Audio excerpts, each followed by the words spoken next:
Hi, welcome back to another class 6 of Bright U's debate classes. So today, an overview of what we're going to do today. We're going to just firstly do this game quiz as always, next go over some review questions like always, move on to the lectures about introductions and conclusions of a speech, then talk about roadmaps of a speech, and finally talk about POIs and heckles, and I'll throw in some activities to exercise these skills in between. First of all, what are introductions and conclusions in a debate? The most common introduction that you're probably most likely going to hear in almost every single debate speech is, "Hi, my name is Mia, and I'm on the proposition or the opposition side of this debate, strongly agreeing or disagreeing with the topic," and then they just move on to their arguments and their definitions. That kind of introduction is okay, but for the middle school and elementary school level, when we don't reach high school yet, there is a lot of room and there's a lot of time to actually implement a more interesting, a more attention-getting introduction. So introductions could be a story or a surprising statistic or a fact. For example, I could talk about, if the topic was social media does more harm than good. A surprising statistic could be 70% of teenagers say that they are on their phones for over 6 hours a day. I don't know if that statistic is true or not, but that could be used as an introduction. Your introduction should be aiming to get the attention of your judge and also get the attention of your audience and opponents as well. This way, the judge will basically look at you as a better speaker and also likely give you higher speaker points because of that. Similar to introductions, the most common conclusion used is "thank you, and I strongly urge you to vote for the prop or op side of this debate," or "thank you so much for listening." This is very common and this is what you usually do. Conclusions are not as important as introductions because at this point you've already gotten their attention, they've already heard all of your speech. But however, conclusions can still also be really useful for your speaker skills. Usually, conclusions can be tied back to the story, statistic, or fact in the introduction. So, going with the example that I used earlier about most teenagers having 6+ hours of screen time, your conclusion could be, so if you're a teenager and you're thinking about using your phone, think about all of the people who are addicted to social media. You don't want to be like the people who have 6+ hours of screen time. I don't know if that was a very good example, but this is an example of how to tie your conclusion back to the introduction. Keep in mind that when doing introductions and conclusions, after your intro or your attention getter, you should still introduce yourself and say your name and what side you're on. It's just after the attention getter. Brainstorming introductions should not take more than 2 minutes to come up with because you have limited prep time. You only have 20 minutes to prepare. And if you spend more than 2 minutes on it, then it's better to just go with "hi, my name is," because introductions are not worth the time to be spending more than a few minutes on. So let's move on to an activity. I had my students write an introductions for the topic "social media does more harm than good." I gave them 2 minutes of prep time because I said earlier you should not be using more than 2 minutes, and then I will have them present. You can try this activity on your own as well. We're going to be speaking is Gabriel, Bowen, Joni, and Alex. So, Gabriel, you can go ahead and give your introduction. Right? Hi, my name is Gabriel and I'm on the pro side of this debate, strongly agreeing that social media does more harm than good. For example, one day little Jimmy was on social media when there was a couple of mean comments about him leading to mental health damage. Dang. Okay. So I like you were perfect on time. You were exactly 15 seconds. I like your example about little Jimmy, but I do think that for an intro, the whole point of an intro is it's the first thing you say, right? Mm-hmm. So why would that be considered your intro if the first thing you say is "hi, my name is Gabriel," right? I think that the way that an intro should be formatted is you say your little Jimmy example. So you can be and then you say your name. So one day little Jimmy was on social media and he saw someone call him ugly in a comment, and then he had many mental health issues. However, it's not just little Jimmy that is struggling with this. It is lots of teenagers, children, and even young adults on social media. "Hi, my name is Gabriel." So it should be like that. You want to tie it to everyone as well. So it's always good to bring the intro first and then say your name and then say what side of the topic you're on. So do you want to try giving that again? Okay. One day, little Jimmy was on social media when there were a couple mean comments about him, leading to mental health damage. Other than little Jimmy, a lot of other kids, teenagers, and young adults also face mental health issues. Hi, my name is Gabriel, and I'm on the first side of this debate, strongly agreeing that social media does more harm than good. Yeah, that's perfect, and that's 23 seconds. So, do you want to go next? No, I'm just saying. Oh, yeah. I was just scared to commit suicide because of TikTok. Oh, that actually happens a lot.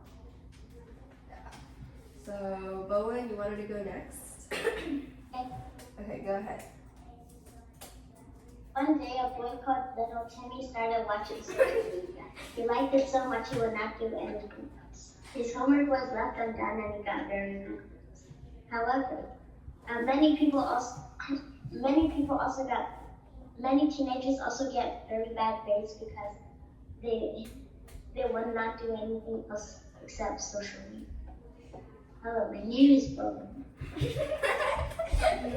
that's really good. That's really good. And that's also around like 22, 23 seconds. I like that example. Try not to overuse the little Timmy, little Jimmy example. So you can always find stuff on like the internet, like an example or a statistic. Jody? That's really straight. So, My name is Jenny, and I'll be debating on the proposition side of social media does more harm than good. Oh, so you said your name, like, as your introduction? I want to know this introduction. Well, that's always okay, if you can't think of an intro, but there's always opportunities for introductions. Like, for example, you can just search up, like, how many people are addicted to social media usage, or how many people use social media for more than 7 hours a day. You can always use that. For example, your intro could be like, 50% of teenagers are on Instagram for over 7 hours every single day. Dang. That's not true. I don't know if that's true or not, but that's just an example I brought up. That could be an example of an introduction. And then you say, hi, my name is Jody, and stuff like that. We can retry this at the end of class today, but I want you to try to use an example besides just your name. Alex? I read something really similar to Jody's. Oh, okay, go ahead. My name is Alex, and I'm on the prop side of this debate, saying how social media does more harm than good. Okay, so, It's so dumb. Same feedback to Joni. Try to use an example. You were the one who told me that someone tried to kill themselves because of TikTok, right? Yeah, you could use that as intro. Oh, okay. So what was that person's name? So you could try to find their names, for example, Little Jimmy. Okay. Little Zimmy tried to kill himself because of TikTok, and you can say, this is the unfortunate reality for a lot of people around the world, not just little Zimmy. And then you say, hi, my name is Alex. So these can all be examples. Any story, any statistic, any surprising fact can be an introduction. Next, let's talk about roadmaps in a debate. So think about the name roadmap. For a roadmap in a debate, you would think of it like a map or a list of your speech. So in the beginning of your speech, you would say, first, I would like to go over my arguments, then I would like to refute the opponents. For example, a second speaker would say, first, I will refute my opponent's arguments, and then I will expand on my own. A roadmap is basically just telling the judge what you're going to do. It's like an organization tool. It's what you use to not only keep yourself on track, but it also shows the judge that you are organized and you're gonna do what you say you're gonna do, and you're just a very organized speaker overall. Sometimes you may be wondering so would roadmaps just take up a lot of my time because I only have 5 minutes in my speech? A lot of times you can actually just ask the judge if you can give an off-time roadmap. The way to do this is you ask the judge, hey, can I give a quick off-time roadmap? And the judge will most likely say yes. I mean, for every debate that I've had, every round that I've had, all the judges have said, yeah, go ahead and give me your roadmap. And then you would go ahead and give a really quick roadmap and then go on and let the judge know that you're going to start your speech soon, so they know to start the time. POIs and heckles are really important to learn about. because POIs and heckles are really important to use throughout a debate in order to poke holes in the opponent's arguments and also strengthen your own. So a POI stands for a point of information, and it is a statement that is made during your opponent's first or second speeches. It cannot be more than 15 seconds, and you should never try to be disruptive with POI. So you should never POI, give a POI, and then ask another right after, or just repeatedly ask distracting, disruptive POIs, since that's very rude. And POIs cannot be used during third speeches. POIs can be formed as statements or questions. Sometimes people use POIs in order to just ask a question or clarify something. If the speaker was talking too fast, you could say, POI, could you please repeat what you said? POI, you said this, right? And you could use it for clarification. But most importantly, POIs are used to poke holes into the opponent's arguments. So for POIs, you could say, POI, stand up and ask a rhetorical question that makes them feel like they have to agree with you, but they'll try their best to disagree with you. So POIs can be used strategically to poke holes. Next, heckles are a comment that can be up to 3 words, or a statement that can be up to 3 words. It cannot exceed the 3-word limit. They're usually used in third speeches because there's no point in trying to make a heckle during the first and second speeches when you could be using POIs instead. Again, do not be disruptive with heckles, and do not try to just distract them or be rude with your heckles. Usually, heckles are used in third speeches because you're not allowed to bring up new arguments or new evidence in the third speeches.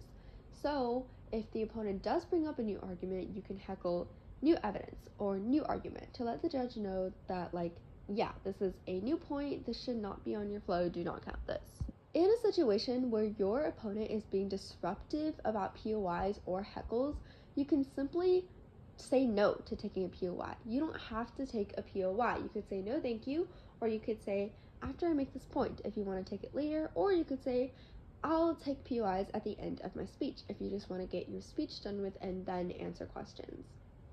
If the opponent is just being plain out rude about POIs and heckles, you can turn to the judge and respectfully say, I'm sorry, but the opponent is being really disruptive with POIs and heckles. I will not be answering any more from this point on in my speech. And then you just resume with your speech. So now let's do a POI and heckle activity. So all of my students will be writing an REI for a topic. I'll most likely do social media does more harm than good. And the other people, the audience, will try to POI that person or heckle at least once. The speaker order will be Joni, Alex, Bowen, and Gabriel. And since we've run out of time for this class, I assigned them to write the REIs and prepare them as homework, so that when we come back for the next class, we can do that activity first. Thank you so much for watching.